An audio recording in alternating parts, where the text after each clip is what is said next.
नमस्कार साथीहरु, म राजकुमार थापा फेरि पनि एउटा नयाँ भिडियोको साथमा म हजुरहरुमाझ उपस्थित भइसकेको छु भने सम्मान जानकारी युट्युब च्यानलमा हजुरहरु आइसक्नु भएको छ र यो भिडियो हेरेर मलाई साथ दिनुहुने सम्पूर्णलाई म हार्दिक स्वागत गर्न चाहन्छु।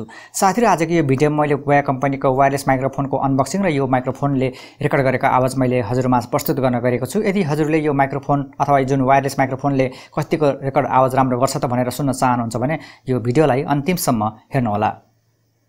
साथीहरु, यो बोया कम्पनीको वायरलेस माइक्रोफोनको बक्सको अगाडिपट्टिको भाग यहाँ दुईटा माइक्रोफोनको चित्र दिएको छ। त्यसपछि यहाँ केमा कम्पेटेबल हुन्छ अथवा हामीले केमा प्रयोग गर्न सक्छौं त भनेर यहाँ चित्र दिएको छ। मोबाइल, ट्याब्लेट, पीसी, क्यामेराहरुमा हामीले प्रयोग गर्न सक्छौं भनेर यहाँ जनाइएको छ। त्यसपछि यहाँ WM4 यसको मोडल नम्बर दिएको छ। यहाँ तलतिर वायरलेस माइक्रोफोन लेखिएको छ। यहाँ यसको प्राइस भइहाल्यो।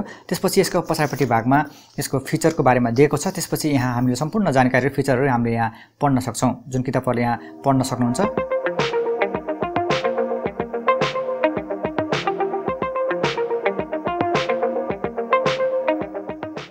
हजुर साथीहरु, यहाँ त भयो यसको फिचरको बारेमा। त्यसपछि यतापट्टि यहाँ यसको मोडल नम्बर र वायरलेस माइक्रोफोन लेखिएको छ। यतापट्टि पनि त्यस्तै मोडल नम्बर र वायरलेस माइक्रोफोन लेखिएको छ। अब म यो डब्बालाई खोल्न गएको छु।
हजुर साथीहरु, यति नै सामानहरु हामीले यो बोया कम्पनीको वायरलेस माइक्रोफोन किन्दाखेरि पाउने सामानहरु। अब मैले यो बोया कम्पनीको वायरलेस माइक्रोफोनको रिसिभर र ट्रान्समिटर दुवैमा मैले ब्याट्री राख्न गएको छु। त्यसपछि मैले यो वायरलेस माइक्रोफोनबाट रेकर्ड गरेको आवाज मैले हजुरहरुमा सुनाउन गएको छु। साथीहरु, अहिले जुन हजुरले यो भिडियोमा आवाज सुनिरहनु भएको छ, यो आवाज बोया कम्पनीको वायरलेस माइक्रोफोनले रेकर्ड गरेको आवाज हो। अब म हजुरलाई यो वायरलेस बिनाको आवाज कस्तो हुन्छ त त्यो पनि सुनाउन गएको छु।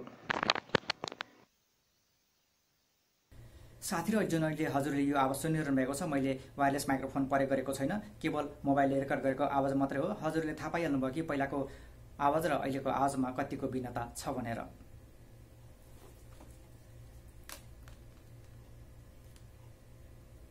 साथीहरु, हजुरले थाहा पाइहाल्नुभयो कि पहिलाको वायरलेस माइक्रोफोन प्रयोग गरेर रेकर्ड गरेको आवाज माइक्रोफोन प्रयोग नगरिकन आवाजको भिन्नता कतिको हुन्छ भनेर हजुरले थाहा पाइहाल्नुभयो। हजुरलाई त्यो माइक्रोफोनको आवाज कस्तो लाग्यो मलाई कमेन्ट सेक्सनमा चाहिँ भन्न नबिर्सनु होला। र आजको यो भिडियो बोया कम्पनीको वायरलेस माइक्रोफोनको अनबक्सिङ र यो वायरलेसले रेकर्ड गरेको आवाजको भिडियो अहिलेलाई यति नै। हजुरले आफ्नो अमूल्य समय निकालेर यो भिडियो यहाँसम्म हेर्दिनु भएकोमा म हजुरप्रति आभारी छु। भिडियो कस्तो लाग्यो, भिडियो मन परे यो भिडियोलाई लाइक गर्न र यो भिडियोको बारेमा हजुरको मनमा कुनै पनि सुझाव सल्लाहहरु छन् अथवा मनमा कुनै पनि कुराहरु छन् भने कमेन्ट सेक्सनमा आफ्नो प्रतिक्रिया चाहिँ छोड्न नबिर्सनु होला। र तपाई यो सम्मान जानकारी युट्युब च्यानलमा नयाँ पाउन हुनुहुन्छ भने यो च्यानललाई सब्स्क्राइब पनि गर्न सक्नुहुन्छ। र अन्त्यमा जाँदा जाँदै तपाईहरुको जीवनका क्षणहरु शुभ रहोस् भन्दै म यो भिडियोबाट अहिलेलाई ओझेलमा पर्न चाहन्छु। हस्त। जय नेपाल।